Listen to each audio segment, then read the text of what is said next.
చాలామందే వచ్చిళ్ళు. అసలు మేము censor works, final copy తీయడంలో బిజీగా ఉండి ఎవరిని ప్రాపర్‌గా ఇన్వైట్ చేయలేకపోయాము. కానీ హాల్ అంతా నిండింది.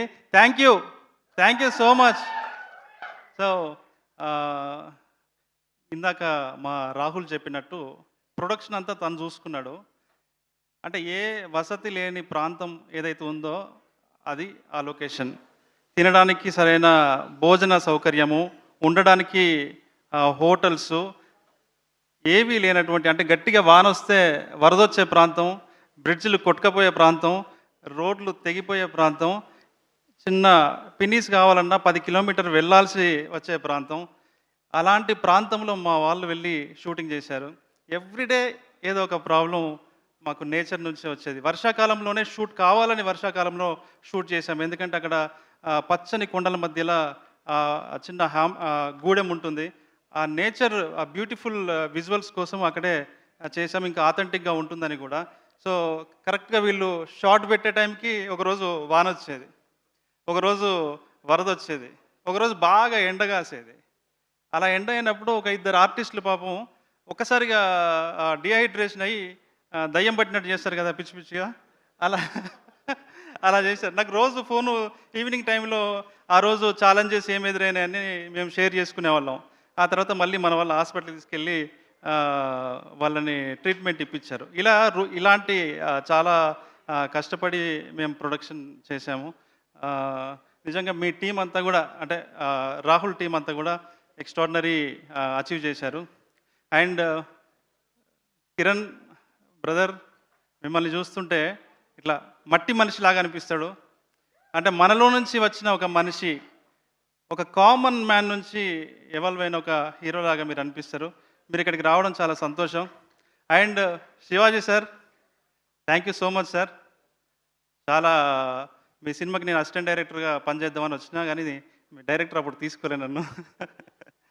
మీరు ఈ సినిమా కోసం మీరు ప్రమోషన్స్లో మీరు చేస్తున్న సహాయం అంతా ఇంతగా sir, thank you so much. And Shivaji Raja sir, so sweet, నాకు చాలా ఇష్టం మీరంటే. అండ్ అనిత చౌదరి గారు, మీ వాయిస్ అంటే నాకు చాలా ఇష్టం. మీరు అద్భుతంగా యాక్ట్ చేశారు. కానీ అన్ఫార్చునేట్లీ డబ్బింగ్ మేము వేరే వాళ్ళతోని చెప్పాల్సి వచ్చింది. So sorry for that.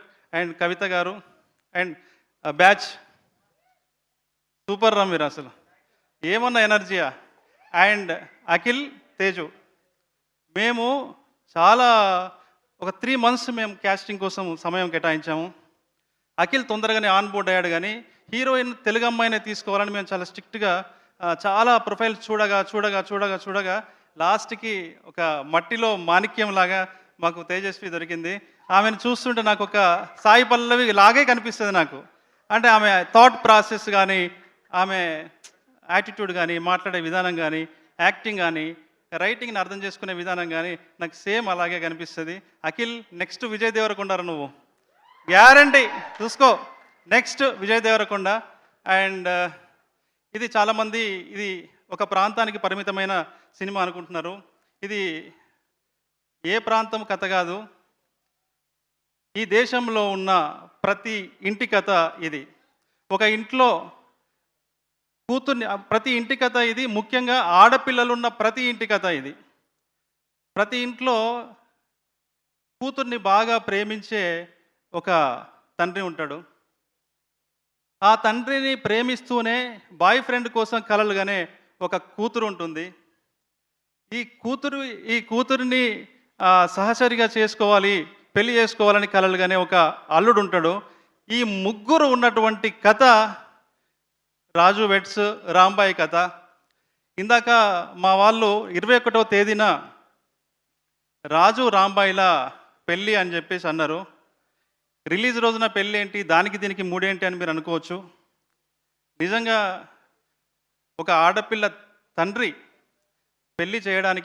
కూతురు పెళ్లి చేయడానికి ఎంత మదన పడతాడో, ఎంత శ్రమ పడతాడో, ఎంత కష్టపడతాడో ఈ సినిమా చేయడానికి కూడా మేమంతా తపనతోని, ప్యాషన్తోని, కష్టంతోని, శ్రమను ఓర్చి 2 సంవత్సరాలు దీని మీద ఎఫర్ట్స్ పెట్టి ఈ సినిమా మీ ముందుకు తీసుకొచ్చాం.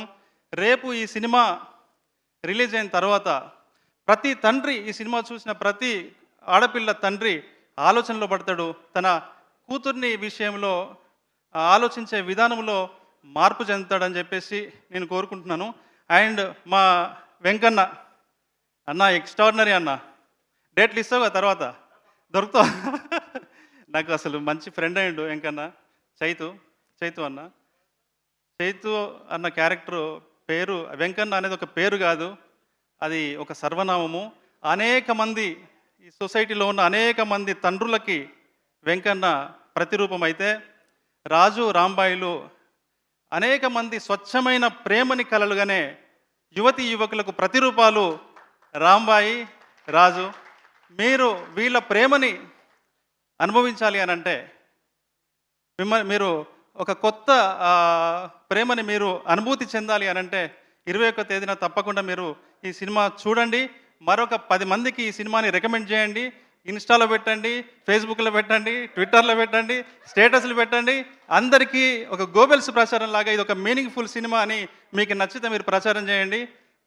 ఇంత బాగా సినిమా రావడానికి కారణం ETV win, Sai and Nitin. కొన్నిసార్లు నేను భయపడ్డాను, అరే ఇంత మనం రస్టిక్గా చేస్తున్నాము, ఈనాడు అంటేనే ఇండియన్ సెన్సార్ బోర్డు కంటే కొంచెం ఎక్కువ, వీళ్ళే సగం సెన్సార్ చేస్తారు. సో ఎట్లా ఏంటి అని అంటే ఒకరోజు నైట్ 10 o'clockకి సాయి గారు ఫోన్ చేసి అన్న మీరు తీయండి అన్న, మీరు ఎట్లా ఉంటే అట్లా గుద్దండి, మీరు నేను చూసుకుంటే వెనకాలన్నాడు. దాన్ని సాయిలు కాంపాటి రస్టిక్ వాళ్ళలో ఉన్న ఇన్నోసెన్స్, నిజాయితీ, కసి అన్ని సినిమాలో కనిపిస్తాయి. అతని హృదయం కనిపిస్తుంది. ఒక పెద్ద డైరెక్టర్గా మీ ముందుకు త్వరలో అతను రాబోతున్నాడు. మీరందరూ మమ్మల్ని బ్లెస్ చేయడానికి వచ్చిన అందరికీ మరొకసారి థ్యాంక్స్ చెప్తున్నాను. పేరున మా రాహుల్ అందరికీ థ్యాంక్స్ చెప్పాడు. అలాగే అందుకని అందరి పేర్లు నేను తీయట్లేదు. పూజారి నాగేశ్వరరావు గారు, ఇది సినిమాని ప్రజెంట్ చేసిన పూజారి నాగేశ్వరరావు గారికి నేను ప్రత్యేక కృతజ్ఞతలు చెప్తున్నాను. థ్యాంక్ యూ అన్న, మీరు నా వెనకాల నాతో పాటు నిలబడడం, నేను ఇంత దూరము రావడానికి